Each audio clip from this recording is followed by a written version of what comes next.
Olá, bom dia, Fernando. Bom dia, presidente. Muito obrigado pela entrevista logo cedo aqui no Jornal CBN, primeira edição. E eu queria falar, presidente, o senhor tocou no assunto aqui da nossa região do Vale do Paraíba, uma região importante de ciência, tecnologia. Nós percebemos nos últimos tempos um desmonte justamente nessas áreas, a queda no investimento na ciência, aqui o nosso INPE, aqui da nossa região também foi muito prejudicado. Além disso, nós também tivemos muitas perdas de fábricas, fechamento de fábricas aqui na região, como a Ford, a LG, muitos trabalhadores perderam seus empregos. E eu queria saber do senhor o que é possível ser feito nessas questões do investimento, retomada do investimento, caso o senhor venha a se configurar, seja eleito no próximo mandato, nessas questões de investimentos aqui para a nossa região, geração de empregos e outra questão também, a questão da saúde. Como é que a gente pode virar a chave para extirpar o negacionismo que existe ainda em muita gente sendo induzida ao erro, principalmente em relação à vacina, presidente? Olha, Marcelo, bom dia, Marcelo. E eu queria te dizer que essa pergunta me dá a oportunidade de poder explicar algumas coisas para vocês. Primeiro, eu tenho muito orgulho, mas muito orgulho, de ter ganhado as eleições em 2003 e ter gerado, no tempo em que o PT governou o Brasil, 22 milhões de empregos formais com carteira profissional assinada. Esse é um orgulho que eu tenho. E tenho mais orgulho ainda, Marcelo, de dizer para você que durante todo o período do meu governo, 87% dos acordos firmados pelo movimento sindical brasileiro tiveram aumentos reais acima da inflação. Essa é uma conquista extraordinária. Isso significa crescimento econômico, porque na hora que você cria mercado, sabe, você cria consumo, você cria poder de compra, esse consumo gera emprego na fábrica, gera emprego no comércio e faz a economia funcionar corretamente, gerando muitos empregos e muitas oportunidades. Nós estamos com a economia atrofiada. O Estado não tem capacidade de investimento. O Estado está permitindo a falência das universidades. O Estado diminuiu quase a zero o orçamento da ciência e tecnologia. O Estado destruiu o INPE. O Estado nunca visitou, sabe, nunca deu importância, sabe, para o ITA vender a Embraer da forma mais escabrosa possível. Ainda bem que a Boeing depois não pôde ficar com a Embraer. A Embraer era um centro de excelência nos investimentos em tecnologia e da credibilidade tecnológica do país. A Embraer era a terceira empresa de aviação do mundo. Eu tive o prazer de viajar a muitos países, Marcelo, vendendo avião da Embraer, fazendo propaganda de avião da Embraer, pedindo para empresários e para governos comprarem avião da Embraer. Porque cada avião comprado da Embraer, eu sabia que tinha, sabe, um trabalhador produzindo uma pequena peça daquele avião.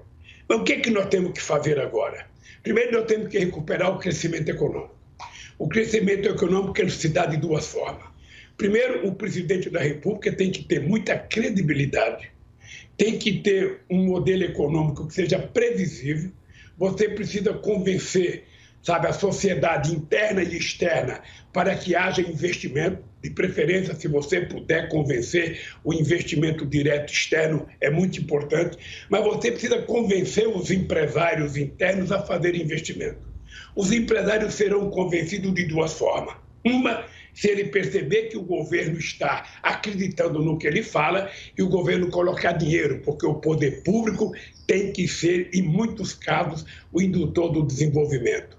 E segundo, se tiver mercado para comprar aquilo que as pessoas vão produzir. Se o povo tiver falido, se o povo estiver devendo como hoje, 74% das famílias estão endividadas. Se o povo não tiver poder de compra, ninguém vai investir porque não tem para quem vender. Eu posso dar um exemplo para você entender isso, Marcelo. Quando eu deixei a presidência em dezembro de 2010, o Brasil vendia 3.800.000 carros. Hoje o Brasil está vendendo menos de 2 milhões de carros. Ou seja, 12 anos depois, a gente está vendendo metade dos carros que a gente vendia em 2010. Isso significa o quê? Significa desemprego, significa fechamento de empresa, significa retração no mercado e significa menos investimento. Menos investimento é menos emprego é menos salário é menos consumo significa empobrecimento do país. Então nós precisamos fazer isso e nós vamos fazer. Por isso é que eu tenho dito, a solução não tem mágica. A solução é a gente colocar o pobre no orçamento e colocar o rico no imposto de renda, porque rico não paga imposto sobre dividendos. Então é preciso que o rico compreenda que ele tem que pagar mais imposto que o cara que ganha o salário mínimo. E o povo trabalhador, na minha opinião, quem ganha até 5 salários mínimos, não deveria pagar imposto de renda. É preciso que a gente efetivamente crie no Brasil a consciência de que as pessoas devem pagar de acordo com o que ganha e não fazer com que o pobre que compra um quilo de feijão pague o mesmo imposto proporcional àquilo que paga o dono do Bradesco, aquilo que paga o dono do Itaú, aquilo que paga o dono da GM. Não é possível e isso nós vamos ter que mudar. Perfeito. Então, eu acho que se você colocar o pobre no orçamento e o rico no imposto de renda, se você tiver política de inclusão social, que o pobre começa a ter dinheiro para ir no supermercado, para comprar uma camisa, para comprar um short, para comprar um vestido para a filha, para comprar um sapato, para comprar caderno, sabe? A economia vai crescendo por si só, não tem outra mágica. Não tem essa do governo fazer um plano emergencial para gerar emprego. Sabe, o que tem, na verdade, é a gente dinamizar a economia para gerar emprego. E eu tenho consciência do que aconteceu na região do Vale do Paraíba quando eu era presidente da República. Eu tenho consciência do que aconteceu. Perfeito. Então é isso que a gente vai fazer, para fazer voltar a economia. A economia não cresce enquanto tiver milhares de pessoas dormindo na sarjeta e na rua. A economia não cresce enquanto você tiver 19 milhões de pessoas passando fome. Ou seja, esse não é modelo de desenvolvimento. Hoje nós vivemos no Brasil numa situação, Marcelo, em que não tem um gesto do governo federal de investimento. Se você analisar o orçamento que o Bolsonaro aprovou agora, você vai perceber que é o menor investimento do governo em toda a história da República. Se o governo não tem dinheiro para investir, se o governo não é de todo o investimento, quem vai investir? Se você fosse empresário e você percebesse que o governo não acredita nele mesmo, que o governo não investe, por que você vai tirar seu dinheiro da conta do banco para fazer investimento?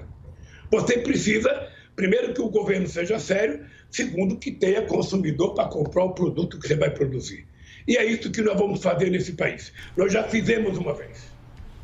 Você está lembrado, Marcelo, que quando eu cheguei na presidência, as pessoas diziam: o Brasil está quebrado, o Lula não vai conseguir governar, o Brasil está devendo 30 bilhões para o FMI, o Brasil não está conseguindo pagar as suas importações, o Brasil não está conseguindo fazer isso, não está conseguindo fazer aquilo. Eu vou te dar um exemplo do milagre. Vou te dar um exemplo. Quando eu cheguei na presidência, a dívida pública interna era 60%. Quando eu saí, era 35%. O Brasil tinha uma dívida de 30 bilhões. Nós pagamos 30 bilhões do FMI, ainda emprestamos 15 bilhões para o FMI e deixamos 370 bilhões de dólares na reserva, que deu ao Brasil uma garantia que ele jamais teve na sua história. E, ao mesmo tempo, nós fizemos isso com uma forte inclusão social e com muita responsabilidade fiscal. Vocês lembrem que foi o PT e no governo do PT... O Brasil foi o único país do G20 que, durante todo o nosso período, fez superávit primário todos os anos. Eu aprendi com a dona Lindu, uma mulher que me pôs no mundo, que nasceu analfabeta e morreu analfabeta. A gente só gasta o que tem. E quando a gente fizer uma dívida, a gente tem que ter consciência de que a gente precisa criar alguma coisa para pagar essa dívida. Então, se você faz uma dívida e cria um ativo produtivo capaz de gerar riqueza e aumentar o patrimônio do país, ótimo. Mas você não pode fazer dívida para custeio, porque se você é dívida para custeio, não tem retorno. E essa coisa nós vamos cuidar com muito carinho. Você está lembrado, Marcelo? Eu vou te dizer algumas coisas. No nosso governo, a gente criou farmácia popular e criou o Aqui Tem Farmácia Popular, que era uma coisa extraordinária, que vendia 120 tipos de remédios para as pessoas que precisavam tomar de forma contínua. Você está lembrado que nós criamos um Brasil sorridente. Eu tinha uma necessidade de garantir ao povo pobre que ele não precisaria ficar sorrindo sem dente na boca. Era preciso que o Estado assumisse a responsabilidade de garantir que as pessoas pudessem mastigar um pedaço de carne ou um amendoim. Nós criamos o Brasil Sorridente, criamos centenas de centros de recuperação odontológica, nós criamos o SAMU, que hoje é motivo de orgulho para todo mundo, nós trouxemos mais médicos para garantir que as pessoas mais pobres, das cidades mais pobres, tivessem um doutor, porque não tem doutor nas cidades pobres, as pessoas querem ficar nos grandes centros urbanos, as pessoas não querem trabalhar no sertão ou na periferia porque tem violência. Então, nós já provamos, Marcelo, que o Brasil pode ser bem melhor, que o Brasil pode ser mais fraterno, mais solidário, mais humanista, que o Brasil pode ser mais inclusivo. E é isso que nós vamos voltar a fazer no país.